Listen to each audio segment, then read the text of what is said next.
Good morning, trading world. It is October 3rd, 2022, the first trading day of October. It is 7:49 a.m. on the East Coast, and this is my pre-market outlook and technical analysis for day trading the markets. Get ready to start a little sluggish. Due to how we closed on Friday, I expected a follow-through leading to a gap down to start today. The gap down could start shrinking pretty quick after the open. I wrote that on yesterday evening, and I wanted to get long on Friday, but the force at which we sold off into Friday's close scared me out of getting long. I could see some follow-through coming. Looks like overnight trade kicked it into high gear when it came to buyers. Since this is the beginning of the new month, let's start with projections for the month. I see a bullish bias for the month, closing above 357.18 with a possible retracement up towards 394.36.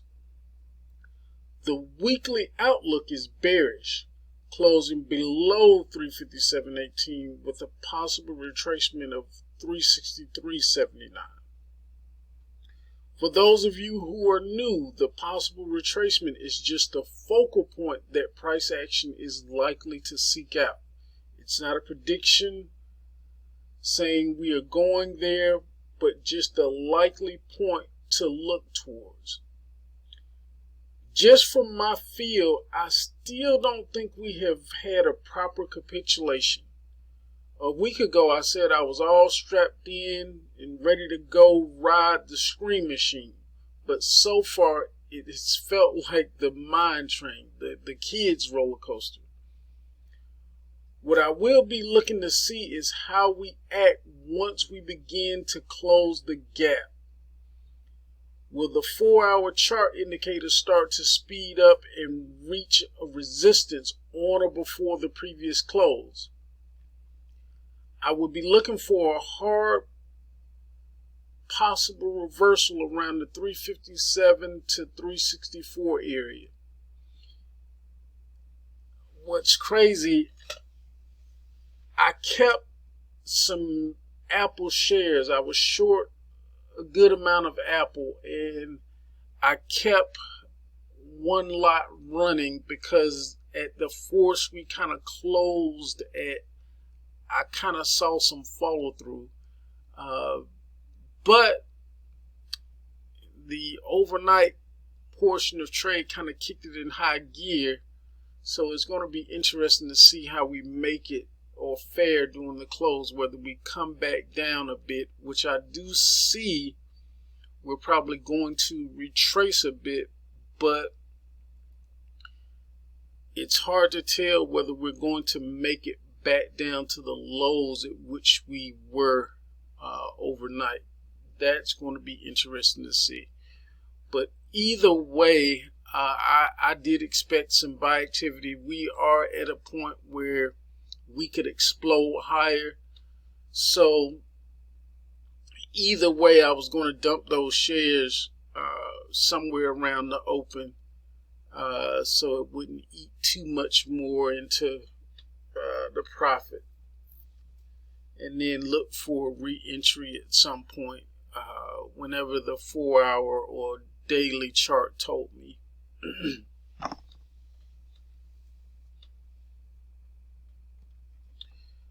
Also, one of the things to start looking at, usually we say catch up, but I'm going to say catch down products.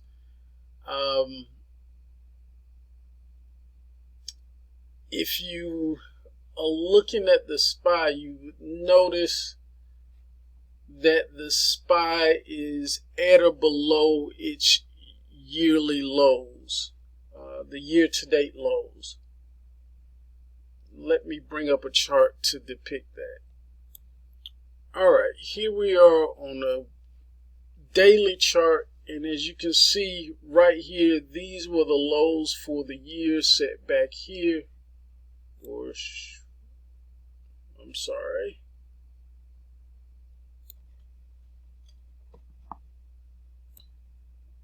All right, yeah, this was a low that was set earlier this year, and as you can see, we have pretty much broke through those lows. Now, to find where there are going to be some good shorts coming on the next reversal,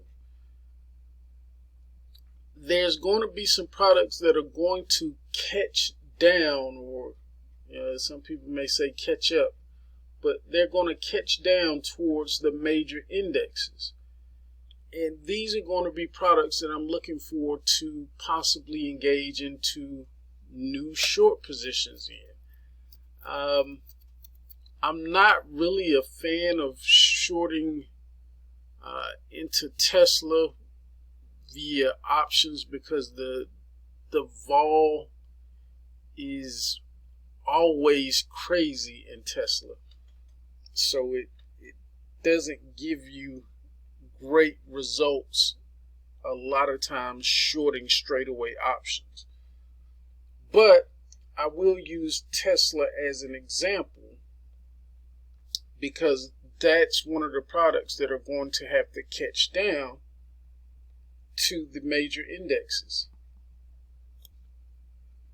All right, I just brought Tesla up on a daily chart, and as you can see right here, Tesla is nowhere near its lows earlier in the year, as you can see right there.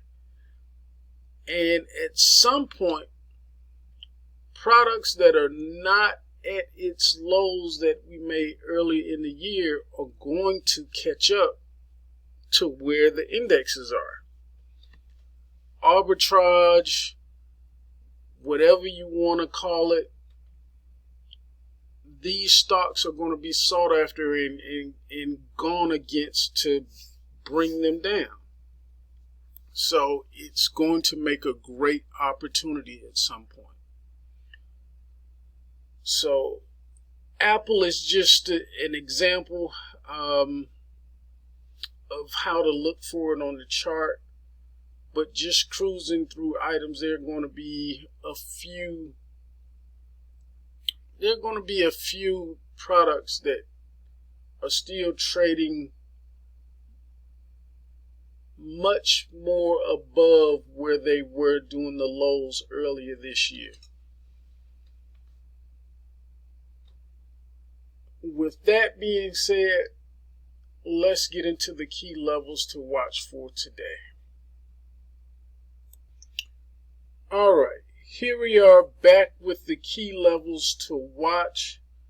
Starting on the resistance side, we have our jack resistance at 359 to the 360 area. Then we have our queen resistance, 361 to the 363 area. And then king resistance, 364 to the 372 area. If we break above this 364, it definitely gives us kind of a turbocharge or permission to fly. Going back to the support side,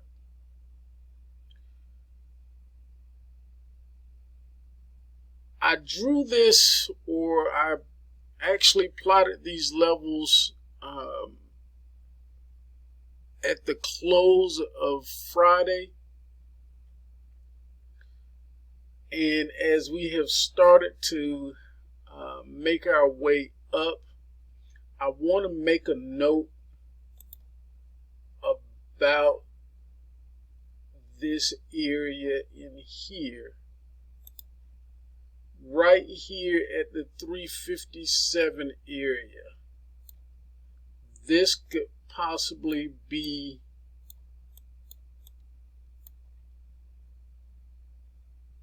a kind of area of contention or a possible support area. We'll have to see how things go on, because we've gotten a decent spark overnight in the European session buyer wise. So it's going to be interesting to see right before the close, to see what kind of a retracement we get, whether they can hold it and support it here at 357, or we actually start to break back toward our jack support level at 355 to the 354 area, and then also the queen support area at 353 to the 351 area, and finally the king support area 350 to the 348. But just be conscious of this 357 area in here. Now, the main thesis for today is bullish, closing above the 357.18 with a projected target high between 357 and 363. The alternate thesis is bearish, closing below the 357.18 with a projected target lower between 356 and 350. The current major channel we are in is 364 down to 353. The major channel below is 353 down to 342. We have a little order flow imbalance below and much more above us. So it definitely tells me we want to climb higher.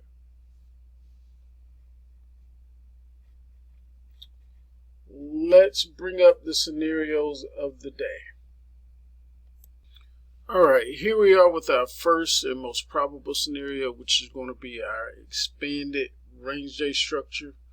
We could have an initial pop up, find resistance, and chop back down, giving us a decent pullback, only to find support somewhere around the previous close. It may be possible that we get back down, close below it, and kind of chop and catch back up, because usually if we have an expanded range day, we usually cross back and forth over that previous close.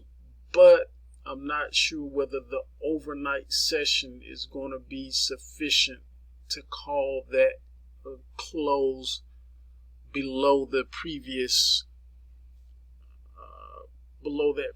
close. So this is going to be interesting today to figure out whether we get a decent pullback at the close of the European market. Usually that's around 11. I think it's around 11ish. But because we had such a strong buying presence, I'm wondering what things will look like when their market actually closes today, whether that gives us this pullback here. So that's going to be our expanded range day structure. Let's go to the next scenario. Alright, our next most probable scenario is going to be our rounded reversal day type structure. We could get a continued push off of the cash open up towards the jack or queen resistance area. Find our midday chop around either that queen or king resistance before spending the same energy we use going up to go back down the second half of the day. Now, with this, or usually with our rounded reversal day type structure, we have a vice versa alert. And the way the vice versa alert just says the complete opposite. We could get a continued push lower towards the jack support area.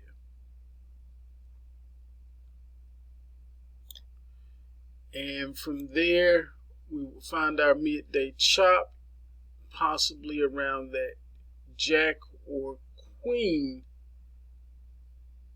support area, and then go back up with the same amount of force we came down with in the beginning of the day. So that's our vice versa alert on the rounded reversal day type structure. All right, on our last scenario, originally going back to Friday's close, it was calling for a trend day down day type structure, and that's where we open, gap down, start with a pop back toward the previous close, find resistance on or before that previous close, then begin the downtrend for the day. We usually find midday chop around either the possible queen or king support. However, due to the buyers and the persistence of the European market and how they have came out in force, we have a vice versa alert on this as well. The vice versa alert just calls for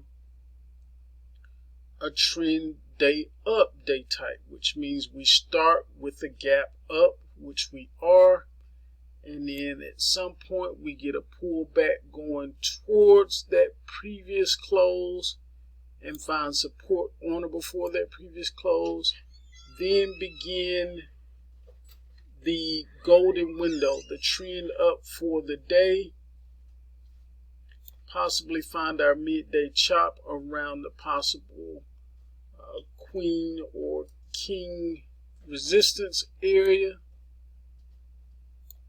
Usually we get some type of head fake to begin the second part of the day, acting like it would like to continue that primary trend from the morning, and then we'll get a fade at some point going into the close. So that vice versa alert is much more probable now that we're here before the open. So those are the scenarios that I will be looking for. As always, your most important job as a trader is to protect the capital that you already have. We do this by knowing and understanding the risk that we have on in each position that we take, and we manage that risk in accordance to our account size.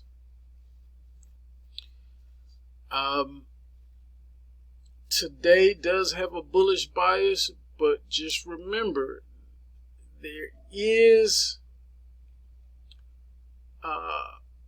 a bearish bias on the week. So there could possibly be a decent sized reversal out there at some point this week. I like to end today's pre-market session like I do all the time, wishing you a positive trading day. Hope you make it a great one.